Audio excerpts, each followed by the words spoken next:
제3, 대왕보살님 봉독하세요. 제3대승정종분 불고수보리 제보살 마살 응여시항복 기신 소유일체 중생지류 약년생 약태생 약습생 약화생 약유색 약무색 약유상 약무상 약비유상 비무상 악의 영립 무여열반 이멸도지 여시멸도 무량 무수 무변 중생 실무 중생 득 멸도자 하이고 수보리 약보살 유아상 인상 중생상 수자상 즉비보살 제3대승의 정종정설 부처님께서 수보리에게 고하시되 모든 보살이 마땅히 이와 같이 그 마음을 항복받을지니 있는 바 일체 중생의 무리에 만약 알로 낳은 것이든지 만약 태로 낳은 것이든지 만약 습기로 낳은 것이든지 만약 화하여 낳은 것이든지 만약 빛이 있는 것이든지 만약 빛이 없는 것이든지 만약 생각이 있는 것이든지 만약 생각이 없는 것이든지 만약 생각이 있는 것도 아닌 것과 생각이 없는 것도 아닌 것을 내가 다 하여금 남음이 없이 열반에 들어가게 하여 멸도하나니 이와 같이 한량이 없고 수가 없고 가히 없는 중생을 멸도하되 실로 중생이 멸도 얻은 자 없으니 어찌된 연고냐. 수보리야 만일 보상이 아상, 인상, 중생상, 수자상이 있으면 곧 보살이 아니니라. 대성의 정종 제정설 제3문제는 수보리 선현존자가 위에서 묻기를 마땅히 어떻게 머물며 어떻게 그 마음을 항복받으리까 함에 대하여 부처님께서는 다만 항복받는 것만 대답하시고 안주하는 것을 대답하지 아니하신 것은 먼저 성문성과 영각성인 이성의 평공에 집착하는 습기를 파하고자 하시며 그 습기만 공하면은 항복받지 않아도 스스로 편해지리라 하시는 뜻이다. 번뇌 망상만 변하면 고여진다 이 말이에요. 이것이 범정성애가 다 한 곳에 자연히 항복될지니 강연히 할 일이 아니니라. 이는 마음을 편안히 하는 관법을 보이는 것이며 수보리 선현존자가 저 위에서 마땅히 어떻게 머물며 어떻게 그 마음을 항복받으리까 하는 것은 수보리 선현존자의 뜻이 두 가지가 있으니 하나는 보살의 목적은 위로 부처님을 구하고 아래는 중생을 교화하는 것이오늘 이제 중생이 한이 없으니 어찌 제도할 것이며 상구보리 하와 중생한다는 말이에요. 또 중생을 다 제도하지 못하면은 보살이라고 할 수 없는 것이요 중생을 다 제도하고 성불한다고 하면은 어느 때에 다 제도하리요.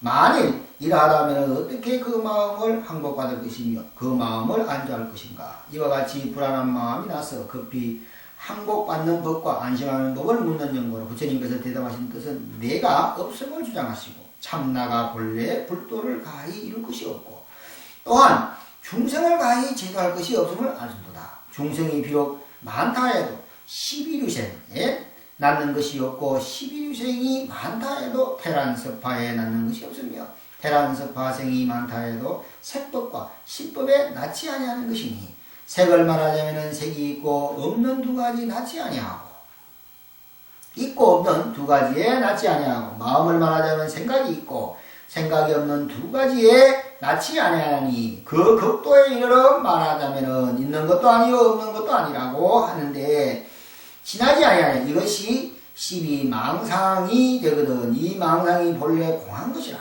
중생이 여건을 어찌 많다 하느냐. 중생이라 하는 것은 다만 망상으로 있는 것이라. 본래 없는 것으로 중생을 보게 되면은 중생이 곧 전멸한 것이라. 그러니까 제가 이제 나오는 것에 동산에 일주불란이 서사하니 말고다. 내가 밝으니까, 내가 공이니까 내가 아닌 반대 대상이 되는 것도 공이더라. 자타가 공이더라 이 말입니다. 그래서 본래 없는 것으로 중생을 보게 되면은 중생이 전멸한다. 내가 부처님 마음, 내 마음이 깨치고 내 마음이 밝아지면은 본래 중생이 없다 이 말입니다. 중생은 뭐냐? 본래로 밝고 본래로 공인데 밝고 공인 그 마음의 작용을 일으켜서 현재의 여러분들의 모습이다 이 말입니다. 그래서 사실을 알고 보면은 본래 부처님이다, 깨치는 부처님이다 그 말입니다. 부처님이 특별히 다른 데서 깨치고 다른 거 얻어온 것이 아니고 마음을 밝혔다, 마음을 깨쳤다 이 말입니다. 여러분들도 마음을 밝히고 마음을 깨치면 자각, 스스로 자각, 각타, 다른 사람도 깨닫게 하고 각행, 깨달음의 행위로 각망, 깨달음으로 충만한 세계를 용성 진종조사님께서는 말씀을 하셨습니다. 그래서 깨닫고 보면은 일체하다, 깨달은 그 마음, 밝은 그 마음에서 작용해서 이 모양, 이 모양, 이 모양으로 놔두니까 알고 보면 부처님 댁에서는 그대로 진리다 이 말입니다. 밝은 마음에서 작용했다. 중생은 뭐예요? 밝은 마음을 모르기 때문에 그 작용을 따라간다. 그 작용은 뭐예요? 무상하다. 항상한 게 없다면 끊임없이 변하는데 중생은 변하지 않으려고 하는 속성이기 때문에 괴롭다. 또 내가 업을 지어놓고 더 좋은 업을 바라본다. 이 말이에요.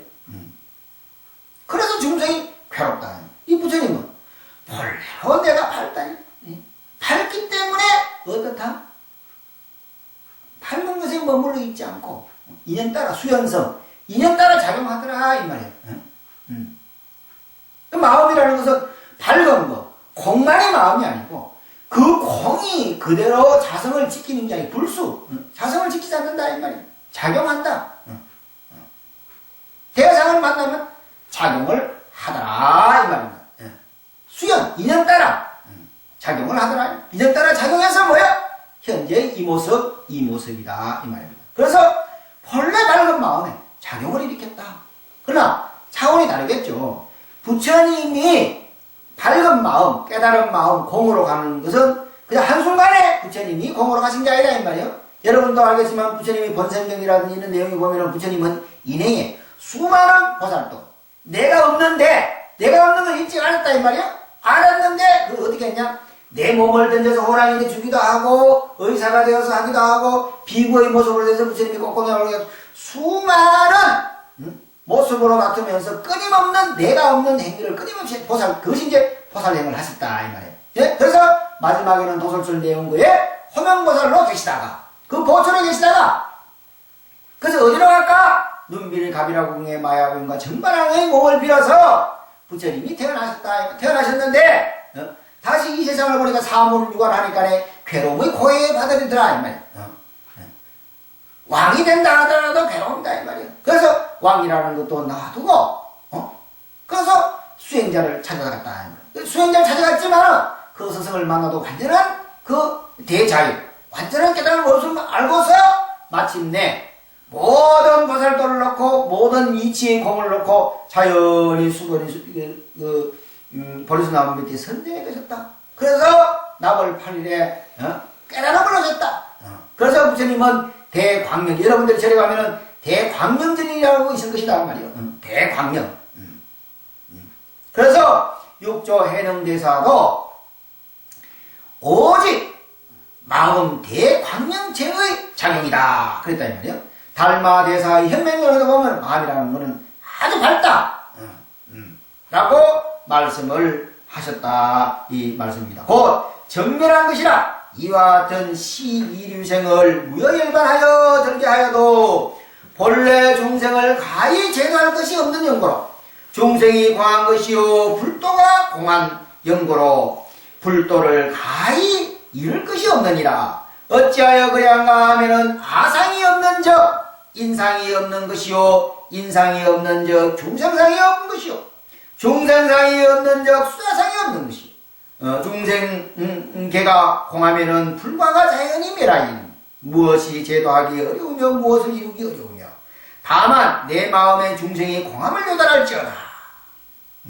육권이 덩비워 심식이 공하여 자연 맷돌 맞듯이 갯돌 맞듯이 하여라. 만일 아상, 인상, 중생상, 수자상인 사상이 없으면은 그 보살이 아니니라. 이 금강경의 본질은 상이 없고 주함이 없는 것이 종이 되고 체가 된다. 이러기에 이 금강경의 말씀은 보살과 대중은 나다. 너다 하는 상과 얻었다 잃었다 하는 분별이 없다. 이것이 모든 보살의 심지요 불자의 본원인 것이다. 이 심지와 본원에는 화신 보신의 부처님이란 흔적도 없고 태란섭파 사생의 모든 중생도 본래로 없는 것이다. 이에 이르렀어야 항복받을 것도 없고 주화대 주한 바가 없으니 주하는 것이다. 이것이 대성심이고 이 금강경의 대체 진정종이라고 하는 것이다. 오늘 이만하고 원이차 금강경 봉독 공덕 설부 공덕 보고 일체 아등 여중생 당생 극락국 동견 무량수 개공 성불도